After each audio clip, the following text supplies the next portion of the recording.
Bonjour, bienvenue dans cette nouvelle vidéo, je vous salue.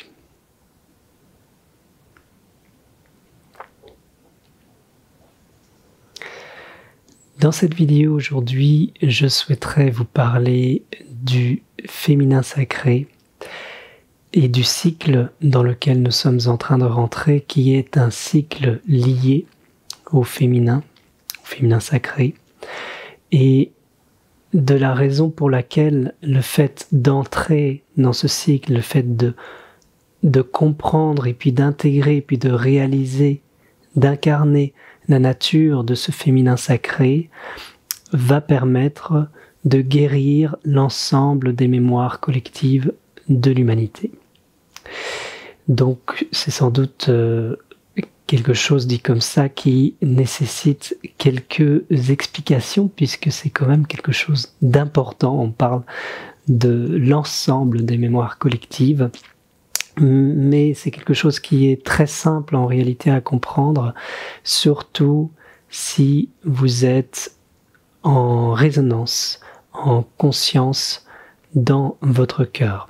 Ce que je vous demande, c'est d'abord de ressentir comment ça résonne en vous, comment vous vibrez tout ça, parce que, comme je l'ai déjà dit dans d'autres vidéos, ce que je partage est quelque chose qui sont des mots, mais pas seulement, c'est vivant aussi, donc il faut voir comment ça vibre. Et ce qui importe, ce sont les échos que cela fait en vous. Les mots, eux, ils sont choisis d'une façon subjective, dans l'instant, ce qui vient, ce qui est le plus approprié, mais ce qui importe, c'est comment ça sonne pour vous. Le mot, peut-être vous auriez choisi un autre mot, mais ce qui vibre au travers de ça, c'est la même chose. Donc vous pouvez reconnaître ce sur quoi vous aurez mis, vous, un autre mot, mais vous pouvez le reconnaître ici au travers du mot que moi j'emploie. Donc, pourquoi en fait, nous sommes déjà rentrés dans le sujet. Nous parlons de ressentir. Et nous parlons de ne pas uniquement s'attacher aux formes, de ne pas uniquement s'attacher aux mots, mais de ressentir que quelles que soient les formes, il y a quelque chose en dehors qui se ressent et qui lui est stable. Eh bien ça, c'est un mouvement qui est de l'ordre de la réceptivité, de l'écoute intérieure, de l'écoute de ses sensations, le fait de ressentir. Tout ça, c'est un mouvement féminin. Alors, pour qu'on se comprenne bien dès le départ, quand je parle de féminin, je ne parle pas de la femme qui s'oppose à l'homme. Vous voyez, je ne parle pas du genre incarné. Je parle du yin. Donc je parle de... C'est pour ça que je dis d'ailleurs féminin sacré. Parce que par féminin sacré, on entend la nature réelle du féminin.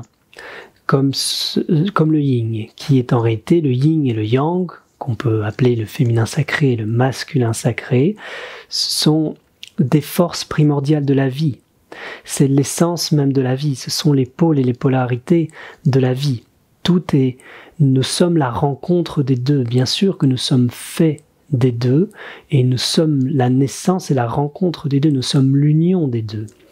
Tout est amour, et cet amour est dynamique, et cette dynamique est une danse qui fait que le mélange et l'alchimie de ces deux forces en parfaite opposition permet d'engendrer la vie et toujours plus en abondance.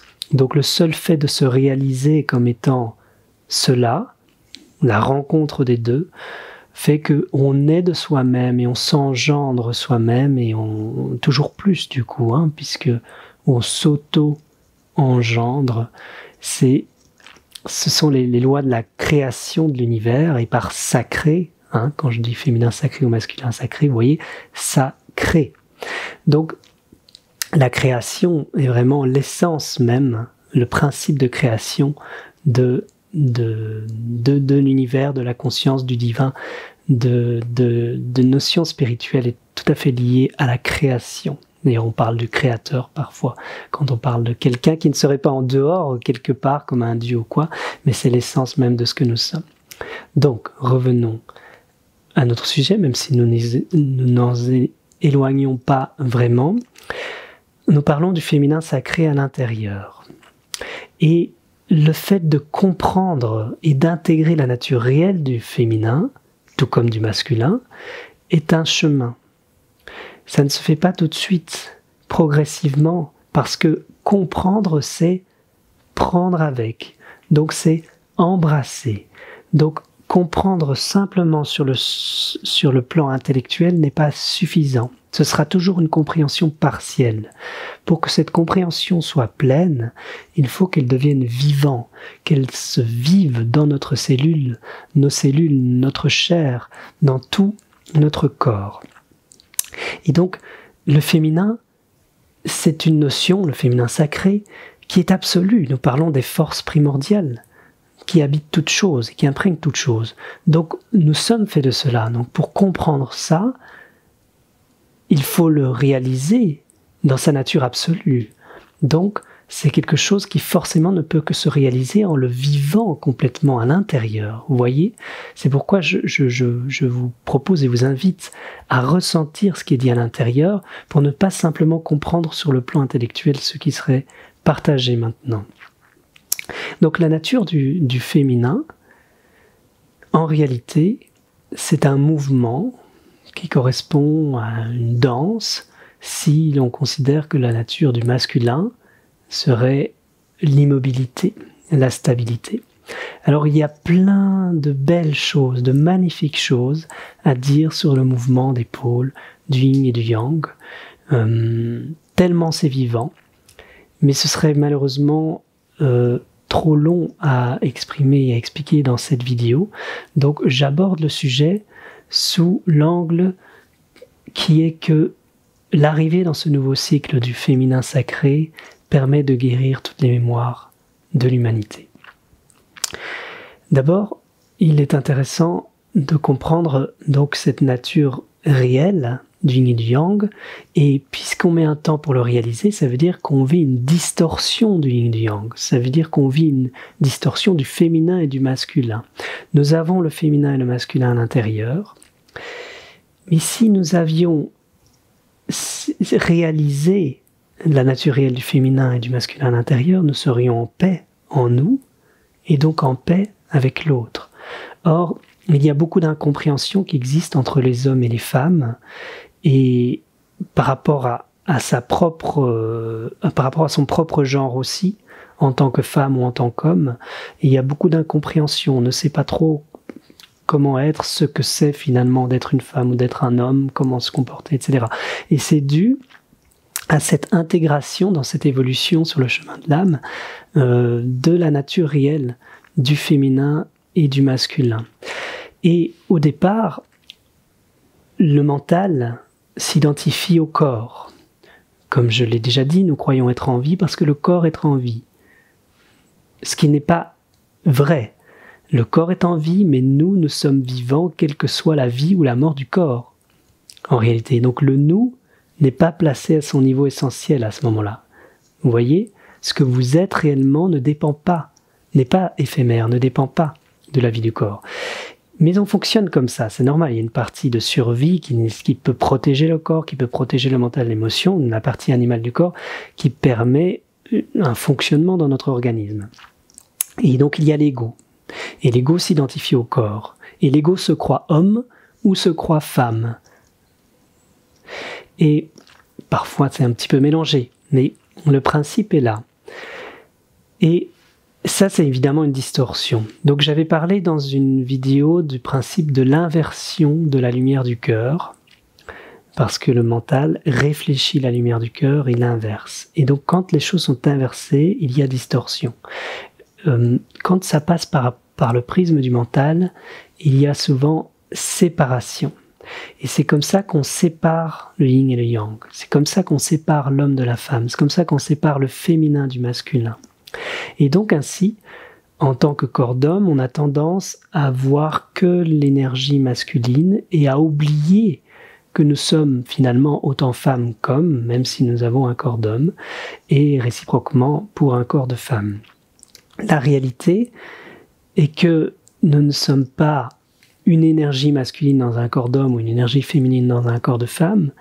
Nous sommes la rencontre du féminin et du masculin dans un corps de femme qui s'exprimerait sous la polarité féminine, et la rencontre du masculin et du féminin sous la polarité masculine dans un corps d'homme. Bien sûr, c'est une généralité ce que je fais là, parce qu'il y a plein de nuances dans le sens où cette polarité peut par moment être en dominante masculine dans un corps d'homme, en dominante féminine dans un corps d'homme, peut par moment alterner, etc., etc. Tout ça est très vivant. Le corps, lui, reste dans son genre, mais la fréquence et la dominance énergétique peut varier et alterner, mais ce sera toujours une polarité. Donc, l'ensemble sous un pôle. C'est comme si nous étions yin-yang sous la polarité.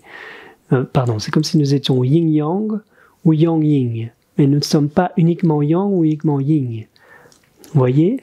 Le féminin serait par exemple yin-yang et le masculin serait par exemple yang-yin.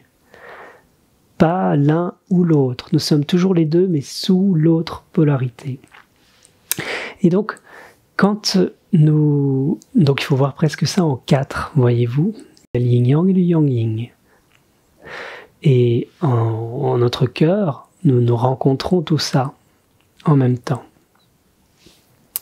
Et donc, cette distorsion fait que nous voyons à ce moment-là que le yin ou que le yang, que le féminin ou que le masculin, ce qui n'est par nature impossible. On ne peut pas se séparer, mais on peut forcer pour essayer.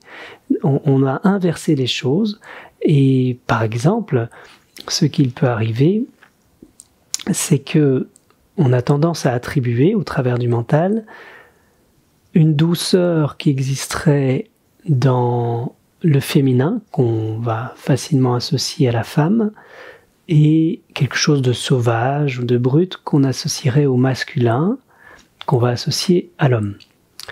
Or, si vous faites un chemin spirituel et que vous allez dans la découverte de vous-même et dans la découverte de ces forces qui sont impersonnelles, qui ne sont pas en rapport avec l'homme et la femme, vous pourrez constater que l'énergie sauvage, la force de vie, la force émancipatrice, la liberté, le mouvement, ce qui casse les codes, ce qui n'est pas sage non plus, mais qui est nécessaire pour révéler la réalité de la sagesse, c'est-à-dire ce qui casse tout et qui peut aller dans tous les sens, ce qui peut aussi être sensuel, mais ce qui bouge et est vivant, c'est cette force du féminin.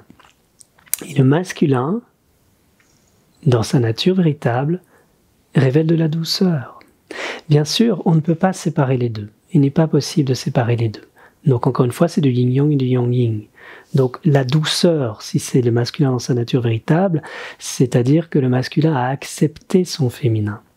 Et le féminin, s'il libère cette force sauvage qui lui permet d'être et d'assumer complètement cette nature pleine de vie qui le traverse, eh bien ce féminin, c'est-à-dire qu'elle n'a plus peur du masculin et elle l'a intégré complètement. Et du coup, ça la dépose et la repose aussi, ce qui permet au féminin de bien enraciner, bien poser, de complètement pouvoir s'expanser et rayonner. Et le rayonnement, l'affirmation, assumer, tout ça c'est une énergie yang, vous voyez. Mais le mouvement et cette force de vie qui donne la direction et l'impulsion, c'est une énergie yin, c'est une énergie féminine. Et qu'est-ce qui se passe dans la séparation entre les deux? Eh bien, le masculin tente de contrôler, tente de prendre les rênes, tente de prendre en charge, mais il n'a pas de direction. Donc ça parle, mais les mots sont creux. Ça va quelque part, mais il n'y a pas de sens dans la direction, il n'y a pas de carte. Parce que la direction, on l'entend si on se met à l'écoute. Il faut écouter à l'intérieur, il faut être en mode réceptif. Et dans la réceptivité, on est dans un mode féminin.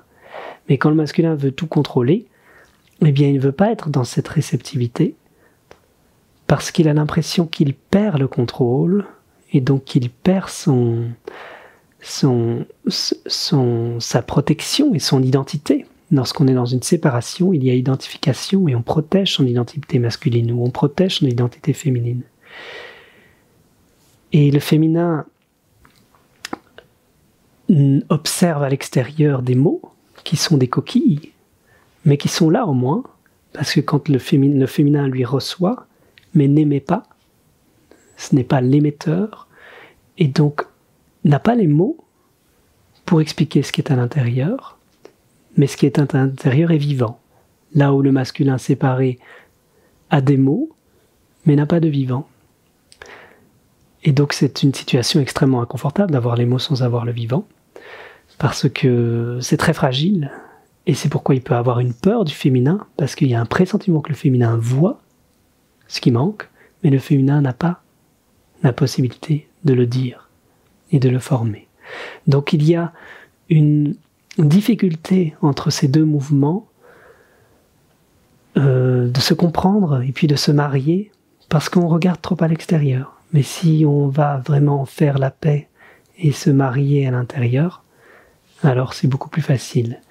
Et la totalité des difficultés qui existent dans le monde se résolverait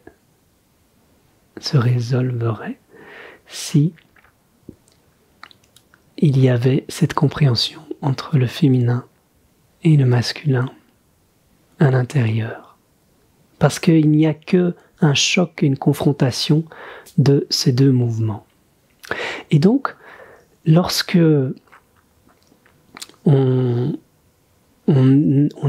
si on voit ça au niveau de l'histoire, eh bien, on voit qu'il y a eu une dominante du masculin, qui est une dominante de l'énergie masculine en réalité, parce que c'est des questions de cycle. Et la lumière qui se révèle en le cœur de chacun suit des cycles. Mais nous étions dans un cycle, et ça alterne de cycle en cycle. Et donc, on alterne entre le féminin et le masculin, le féminin et le masculin. On fait des cycles naturellement, tout comme dans notre corps. Il y a différents centres énergétiques et on fait des tours. Et vous savez, et on passe par un centre féminin, masculin, centre féminin, centre masculin, etc. On alterne entre le féminin et le masculin pour finir par réaliser notre nature androgyne. Mais on a besoin d'intégrer à différents niveaux les parties féminines et masculines, que ce soit d'ailleurs dans une notion verticale ou dans une notion horizontale. On intègre toute cette partie à l'intérieur. Et ce féminin et ce masculin alternent aussi dans le temps. Et nous terminons un long cycle qui avait une dominance masculine. Mais à chaque fois qu'on passe dans l'un et puis dans l'autre, on ne fait pas de surplace, on intègre un peu plus sa contrepartie. Et donc maintenant, on a beaucoup travaillé le masculin. Bon, vous le savez, on le sait qu'on a évolué un petit peu. Si on parle après, ça se reflète dans l'histoire des hommes et des femmes, mais en réalité, c'est une histoire intérieure. C'est nos parties féminines et masculines qui se réunissent progressivement. Dans l'histoire des hommes et des femmes, progressivement, il y a de plus en plus d'émancipation de la femme, et bien sûr, c'est une bonne nouvelle. Par exemple, des choses simples comme le fait qu'il n'y a pas si longtemps encore, il n'y avait pas le droit de vote, et puis encore des inégalités à plein de niveaux qui existent, mais voilà, ça évolue. Aujourd'hui, nous entrons dans une ère du féminin qui produit justement des débats, ou en tout cas qui met ce sujet de plus en plus dans tous les aspects de la vie et de la société sur la table, parce que le féminin commence à venir. Alors il y a des distorsions, bien sûr, mais c'est normal. Quand on avance, eh bien, on marche un petit peu à gauche, un petit peu à droite, il faut un temps pour trouver l'équilibre. Donc on tâtonne, c'est normal. Une distorsion, c'est par exemple que le féminin peut se révéler dans un état de douceur et d'accueil du masculin pour avoir cette possibilité de conscientiser, d'enraciner tout ce qui est déjà là, Donc il ne s'agit pas de trouver, mais de valider, de rayonner cela, de l'accoucher. Et donc ça demande quelque chose qui est à l'intérieur. Et si on veut forcer ça, on crée une distorsion du yang. La distorsion du yang, c'est l'agressivité. Ce n'est plus la fermeté, juste s'affirmer parce qu'on s'enracine, mais on devient agressif. Parfois, dans une idée d'affirmer le féminin, de le replacer dans un souhait de replacer de la justesse et de l'équilibre dans la condition de la femme ou du féminin par rapport à l'homme, dans cette idée-là, il y arrive que les choses soient forcées, que certains mouvements féministes, par exemple, soient en réaction et qu'il y ait donc quelque chose qui devienne agressif. Or, naturellement, la nature de la vie est harmonie, est douce. Donc, dès qu'il y a réaction et agression, c'est qu'il y a quelque chose encore à l'intérieur qui n'a pas tout à fait été embrassé. Néanmoins, ça montre une évolution, ça montre que le sujet est là, ça montre que, en réalité, tout ça n'est pas une cause, mais une conséquence de cette lumière, du fait que le mouvement commence à aller vers le féminin. Et du côté du masculin, eh bien, il y a bien sûr ceux qui résistent et qui tentent d'encore contrôler ou dans des anciens schémas de pensée, et il y a ceux qui acceptent davantage de montrer leur féminité et de s'ouvrir davantage à l'autre. Et d'un point de vue spirituel, d'un point de vue du chemin spirituel, c'est très intéressant parce que nous voyons qu'en réalité, aujourd'hui, alors qu'il n'y a pas si longtemps, la spiritualité en Orient était pratiquement interdite aux femmes parce que cela était vu comme pas utile ou qu'elles n'en étaient pas capables. Et il y a encore peu de temps, en Orient, on disait aussi qu'une femme ne pouvait pas s'éveiller, qu'il fallait qu'elle attende d'être dans un corps d'homme pour pouvoir s'éveiller. Donc on voit la distorsion évidente, mais c'est évident de ce point de vue-ci. Aujourd'hui, c'est toujours facile de regarder le passé à partir d'aujourd'hui dans un autre point de vue et une autre conscience. De point de vue d'aujourd'hui, ça paraît grossier de dire les choses comme ça et de les voir comme ça. Mais ça permet aussi de mieux mettre en lumière et de voir à quel point nous avons évolué, dans certains aspects du moins, parce que nous voyons là que la vision de la spiritualité était complètement masculine. Toute la vision de la spiritualité, cette recherche de l'éveil, cette recherche de l'absolu, ce but que l'on voulait atteindre et que l'on voulait toucher, c'est une vision masculine. Et il y a certains êtres dans leur énergie féminine qui ne comprennent pas cette recherche et qui se disent peut-être qu'elles manquent quelque chose, alors que peut-être qu'elles sont en train de vivre beaucoup plus de façon naturelle dans l'instant ce que l'autre recherche, et qui pense avoir la vérité ou détenir la connaissance sur la façon d'y arriver, la raison pour laquelle il va comme ça, et il devient aveugle par rapport au fait qu'il soit possible que d'autres êtres ne le cherchent pas vraiment, mais le vivent déjà beaucoup plus dans l'instant, dans leur corps.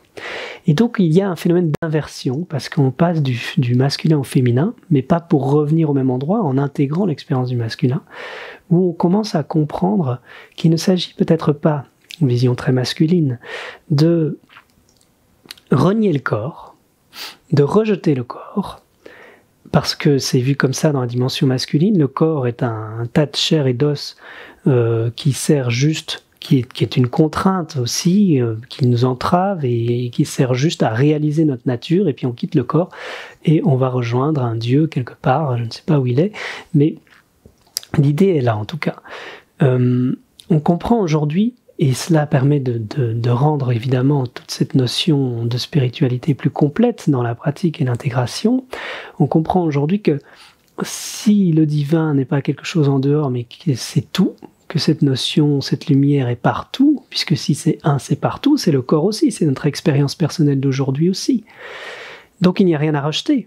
Au contraire, c'est à partir de notre expérience d'aujourd'hui, là, dans notre personne, que nous pouvons, et dans notre quotidien, que nous pouvons réaliser cette nature divine.